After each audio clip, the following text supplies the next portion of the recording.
Welcome back to The Division. Whether you haven't touched the game since launch, or maybe you're a console player who didn't make it into the PTS, never fear, this video will tell you everything you need to know about patch 1.4 and whether or not it's worth coming back for it. Stick around.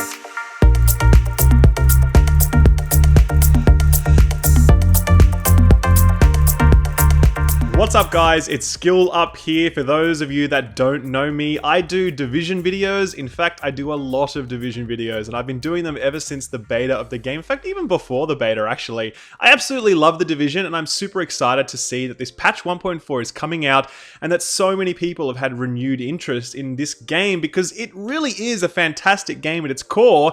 It's just kind of sucked up until this point. Now, when I say it sucked, I do mean that in the most affectionate way possible. The Division has fantastic bones, but due to a variety of factors like design and bugs and stability and performance and all sorts of things, it really hasn't lived up to its promise. So the developers very courageously decided to basically rebuild the game. They've really changed a huge number of core gameplay mechanics to the point where the game is vastly different from what you might remember if you played at launch or even if you played in patch 1.3. So in this video, I'm going to go through what this game now is, how it's changed versus, different patches, patch 1.1, 1.2, 1.3, and finally talk about whether or not it's worth you coming back. And spoiler alert, I am going to say yes, it is worth coming back. I don't want to leave you in suspense, but let's go through all the reasons so you know exactly what to expect when you log in for patch 1.4. All right, so first up, let's talk about what kind of game this has become. At the very beginning, it was really unclear what kind of game the Division was, right? It was this sort of looter, it felt a bit like Destiny, it had sort of instances and like dungeons like WoW, it had, the Dark Zone that was kind of PvE. We didn't really know what this was. We were like, what is this game? So just to be super clear, the Division is a looter. That is what that game is. And that essentially means that the entire purpose of the game is to collect lots and lots of loot to develop different builds that you can then use in a variety of contexts, be those PvE or PvP. So very often I get this question, like, what is the point of the Division? If I'm just collecting more loot, am I just doing that for more loot? Yes, absolutely. That is the point of the game. So if that kind of gameplay loop really interests you, collecting items, building different builds to facilitate different playstyles, great. The Division is a game for you. If, however, you're looking for structured endgame content like World of Warcraft or Destiny raids, or really sort of well-defined PvP like Call of Duty or even Destiny, then I don't think this is going to be the game for you just yet. So what do you do with all of this loot that you collect? What is the endgame? Well, I'm going to break it down really simply. There are sort of about 6 endgame activities as I see them. The first are your daily and weekly assignments. So you log in, you go to your map, on the right-hand side there, you're going to see all different types of assignments that you can do, and they're really straightforward. You just basically play through them, you get sort of experience, you get currencies, you get all sorts of stuff for doing it. It's very familiar. Many games have had something like this, and that's generally speaking what you should be aiming to do each week, completing some or all of these assignments. On top of that, there are missions. So there are a number of base missions in the game, all the ones that you did while you were leveling up, and all of them are now available at end game difficulty. So I'm going to talk about this a little bit more later on, but essentially running missions over and over again to collect loot is definitely a big part of the end game. The other thing is incursions. Now there are actually 3 incursions in the game. If you joined in patch 1.1, you would have seen Falcon Lost. If you joined in patch 1.2, you would have seen Clear Sky, and if you're around for patch 1.3, you would have seen Dragon's Nest, which is a DLC exclusive. So incursions are essentially like missions. They're just a lot harder because they're tuned for groups. They're tuned for 4 players in general. So they're another endgame activity that you can do that provide a hell of a lot of loot. Another activity are high value targets, which are essentially enemies that are located throughout the world map. You have to acquire some currency in order to be able to get these bounties. There are daily and weekly high value target missions, and I really recommend doing them because they're a lot of fun and they do give you plenty of loot as well. The final endgame PvE activity is the Underground, which is added in patch 1.3. It's a DLC exclusive, so you do need to pay for it. Essentially, it is a set of procedurally generated encounters. They all go for around 15 to 45 minutes, depending on the kind of settings that you have. And they have different difficulties, so you really get to tune what kind of experience you're after. They can be soloed or they can be done in groups, but essentially you set up a mission, you set the parameters, you go down there, you kill lots of enemies, you collect lots and lots of loot, you come back up and you do it all over again. So anyone that's run like a greater tier in Diablo sort of knows what this feels like. However, these do not go on endlessly. They do have an end. They go for a maximum of about 45 minutes and that's it. So that's the underground. The final end game activity is, of course, the Dark Zone, which is the PvEVP area where you run around killing enemies, looting their corpses, and then hoping that you don't get ganked by another player.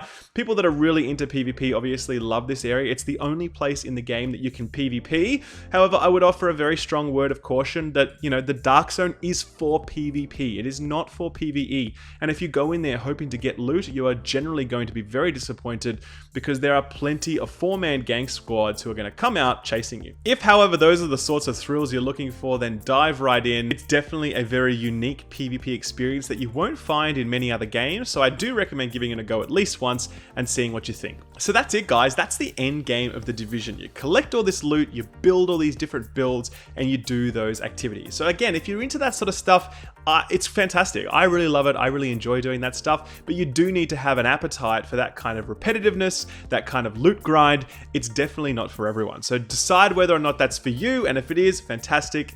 Jump in. So let's talk now about how loot and progression work. So this has changed considerably from when you might have played the game in the past. In the past, you could only get good items, in inverted commas, from the hardest difficulty content. And generally speaking, that required groups of very coordinated people playing in very specific ways. If you're a solo player, you had really no chance of progressing whatsoever. What Massive have done this time around is implement what's called the world tier system, which essentially allows you to set the level of the enemies that you are fighting in any of those instances that I have listed above, as well as in the open world, which is something I will talk about later. So essentially, once you hit level 30, you're going to be in world tier 1, where you will face level 30 enemies, and they will drop a gear score 163 loot. After a while, when you get enough items, you're then invited to join World Tier 2, where the enemies are level 31 and they drop 182 quality loot. This continues on up until World Tier 4, where all the enemies that you face are level 33 and they all drop, or most of them drop, 229 quality loot, as well as gear sets, which are generally speaking the most desirable items in the game and the biggest reason why people play The Division. Now, it's really important to note that all of these tiers are available to you whether you are playing solo or in group. So World Tier 4 is where you get the good stuff, so to speak, but you can absolutely solo World Tier 4. No doubt about it, it is specifically designed, specifically balanced so that solo players can have a great experience. You can of course still do it in groups, but yeah, World Tier 4, absolutely soloable. And just as an FYI, it will take you around 5 to 6 hours to get from World Tier 1 to World Tier 4, if you know what you're doing. And you could probably expect it to take around 10 hours if you're a newer player just trying The Division for the first time. So that's World Tier, but how does difficulty work then? Well, on top of World Tier, which determines the quality of the items that you get, there's also difficulty settings for all of those activities that I listed above, or most of them, and they determine the quantity of loot that you get. So for example, if I run a mission on World Tier 4 on normal mode, I may get, 1, 2, 3 items, whatever. If, however, I run exactly the same mission on challenge mode difficulty, I will get exactly the same level of loot, so that's 229 loot, it's best in slot endgame loot. However, I will get a lot more of it.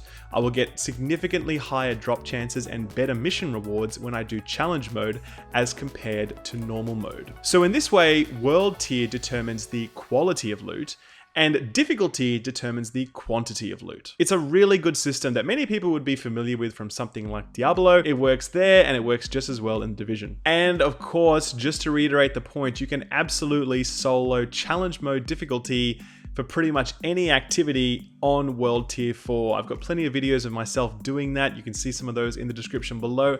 It's certainly going to be challenging for people who have never played The Division before, or those who are not fully geared up.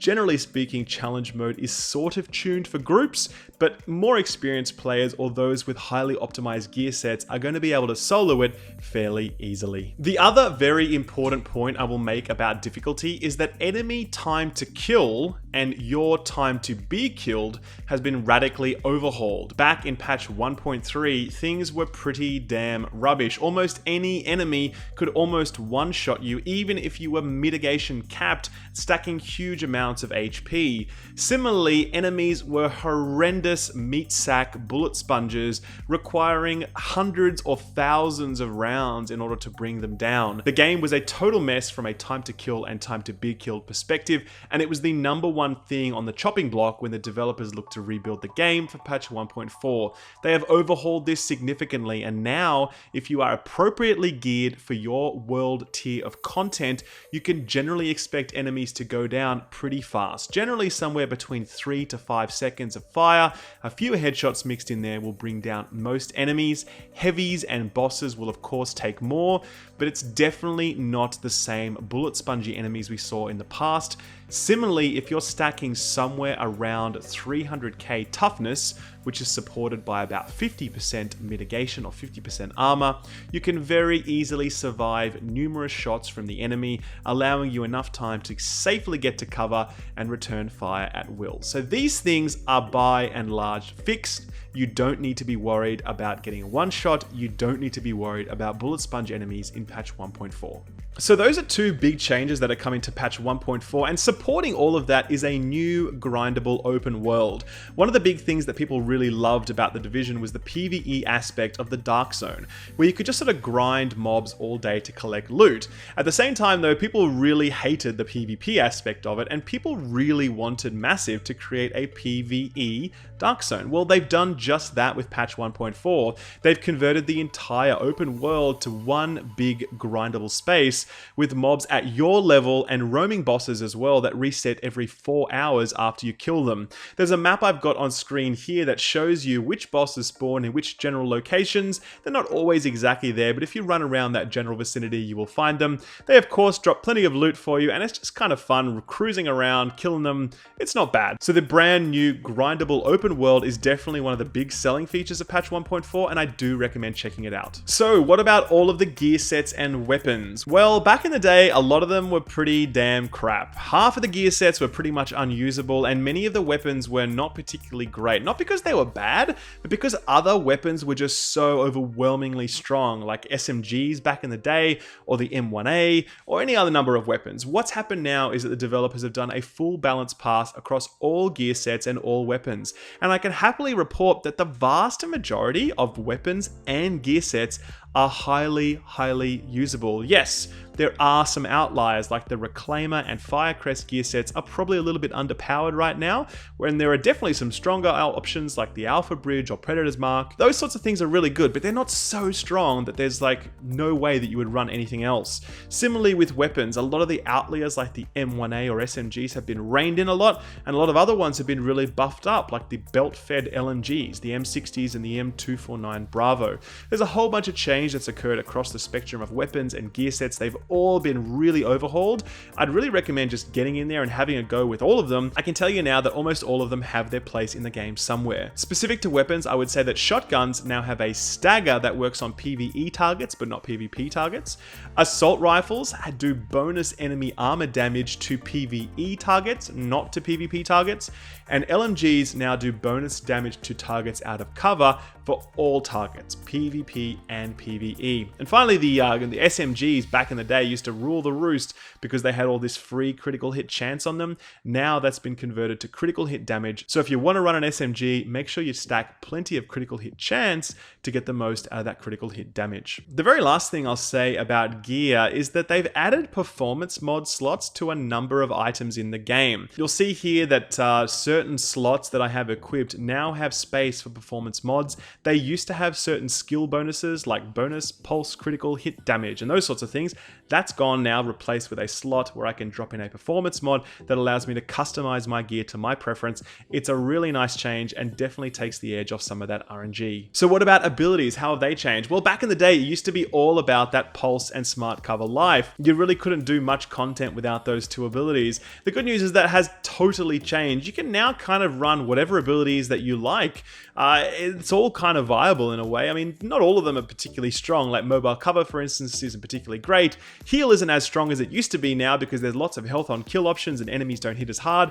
Things have definitely been shaken up, but the point is there's a lot more diversity with the different abilities and skills that you're able to use. So do tinker around with some of those. You're going to find some fantastic combinations between your gear sets, your talents, your abilities, and your weapons. So give it a go. One thing that I do want to point out as I round out this video is that PvP is still far from fixed. Anyone that's coming back to this game hoping for a really robust PvP experience is likely going to be disappointed. Massive has specifically said that the PvP balancing pass will come later. This pass was focused on core gameplay mechanics.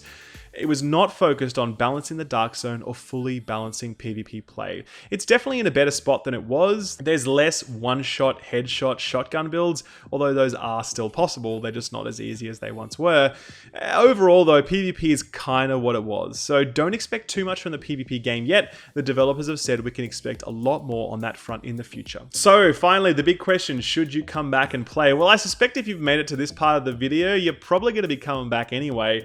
Look, the Division is a really solid game. As I said earlier, I think it has really great bones, and I think anyone that's stuck with the game this long kind of knows that. It's really been about all the other stuff that's been put on top of it that's really upset the experience, like imbalanced abilities, terrible gear sets, bugs, performance issues, a whole bunch of stuff, right? A lot of that has been fixed now. In fact, I'd say a good 90% of it has been fixed now. So the game is much, much more playable than it's ever been before. And having played a lot of the PTS, I can tell you it's just really good at this point. So I'd really encourage you to reinstall it, have a go, see what you think, and then decide for yourself. I mean, the worst that could happen is that you lose, 20 or 30 gig download. And if you don't like it, fair enough, all good. But if you do like it, then hopefully you'll find an experience that you can continue to come back to either solo or with your friends, since the game now is finally welcoming to solo players, giving them a true path to progression and power. I, for one, have been waiting for this wholesale rebalancing for a long time now. I'm super excited to see it finally here. I really hope that you guys enjoy it as much as I enjoyed it when I was playing on the PTS, and I really hope you guys enjoyed this guide as well. If you did, please do drop it a like, and if you've got someone that you know that's thinking about coming back, maybe flick this onto them so they can make up their own mind about whether or not they want to play it. The more players we get back into this community, the better. For now, guys, thanks for watching, take good care, and I'll see you in patch 1.4. Bye-bye.